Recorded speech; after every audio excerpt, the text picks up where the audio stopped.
বন্ধুরা, আমি একটা স্পেশাল মাটন কষা বানাচ্ছি। আমার ছেলে প্রচণ্ড ভালোবাসে এটা। তোর জন্য 1 কেজি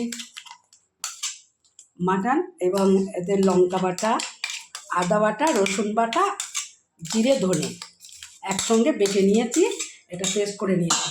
এবার এটার মধ্যে আমি দেব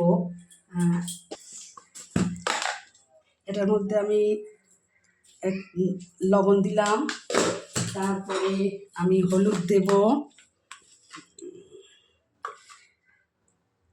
দিলাম, আমি টক দই দেব।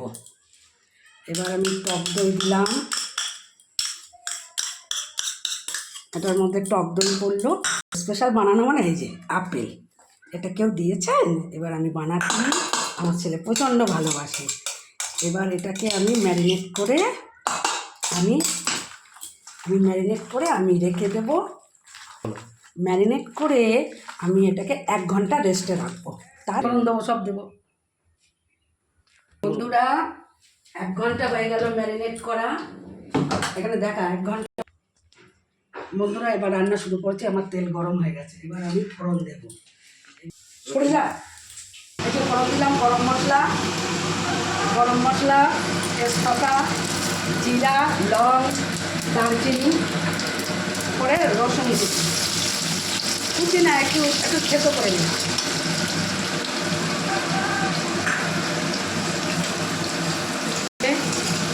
লাল লাল হওয়ার পরে আমি পেঁয়াজ দেবো। ঠিক আছে, এবার আমি পেঁয়াজ দিয়ে দিচ্ছি। এবার পেঁয়াজটা একটু লবণ দিলাম পেঁয়াজটা দেওয়ার পরে, তাহলে এটা লাল লাল ভালো হবে। পেঁয়াজটা এবার লাল লাল হয়ে গেছে। এবার কি হবে, একটু টমেটো দিতে হবে। এই যে একটু অল্প পরিমাণে, 1 কেজি মাংস তো, এবার এটা কষাতে হবে।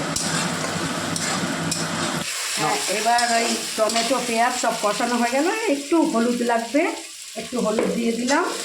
এবার হলুদ দেওয়ার পরে এবার যেটা আমি ম্যারিনেট করা মটনটা এর মধ্যে ঢেলে দিলাম। এবার দিয়ে আমাকে ভালো করে কষাতে হবে। এবার মটনটা দিয়েছি, দিয়ে এবার ভালো করে কষাতে হবে। এটা কষানো অনেকটা টাইম লাগবে। যখন তেল ছেড়ে দেবে তারপরে আমি জল দেব। এবারে ভাজা আলুগুলো দিয়ে দিলাম। আমরা আলু বেশি খাই না।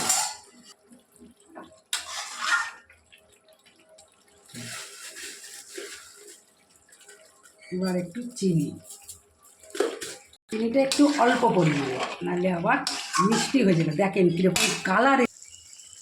এরপরে 4টে কাঁচা লঙ্কা দিলাম। কাঁচা লঙ্কা দেওয়ার পরে আমি বলেছি তো স্পেশাল, তার জন্য এই যে এগুলো হচ্ছে, দেখেন আম পাতা, এর একটা সেন্ট উঠবে। এটা কিন্তু খাওয়া যাবে না, কিন্তু এটার একটা সেন্ট হবে। এবার গরম জল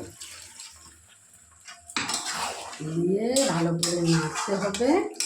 এবার নেড়ে, খাসির মাংস তো, তার জন্য আমি কুকারে দেব।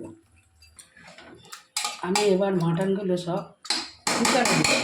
কুকারে না দিলে তো সেদ্ধ হবে না।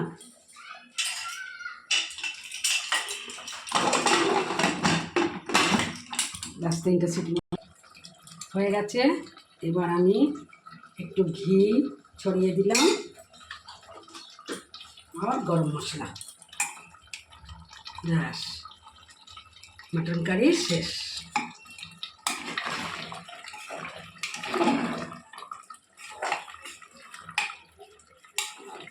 আমাকে দেখা আগে।